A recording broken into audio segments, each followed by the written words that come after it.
అని చెప్పి నేను చెప్పదలుచుకున్నా.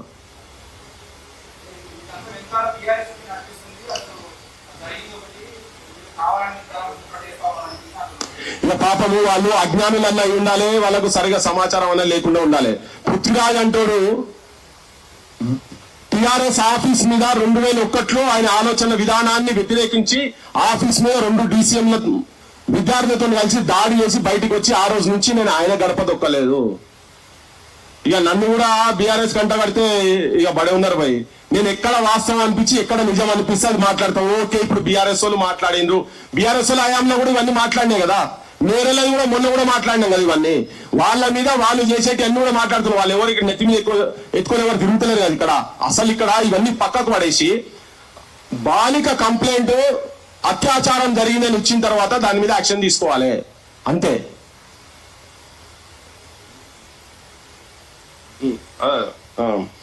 ఇప్పుడు ఇవన్నీ ఒక ఎత్తు కదా.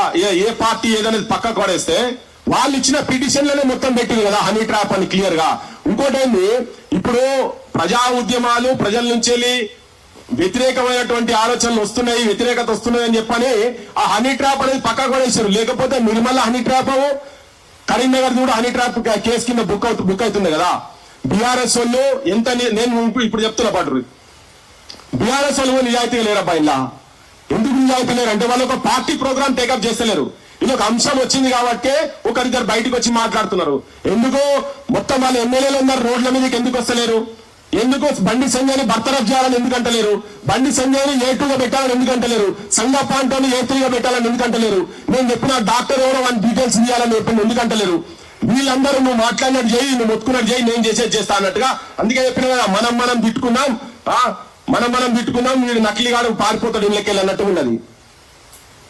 వాళ్ళ ప్రయత్నం చేస్తారు. లేకపోతే ఎమ్మెల్యేలు మొత్తం రోడ్డు మీదకి రావాలి, వాళ్ళ ఎమ్మెల్యేలు అంతా రోడ్డు మీదకి రావాలి, ముందు పెట్టాలి. కేసీఆర్ కూడా దీక్ష చేయాలి. ఒక మైనర్ బాలిక మీద అత్యాచారం జరిగినాక నీకు ఎట్లా నిద్ర పడుతుంది ఆ కేసీఆర్ సార్?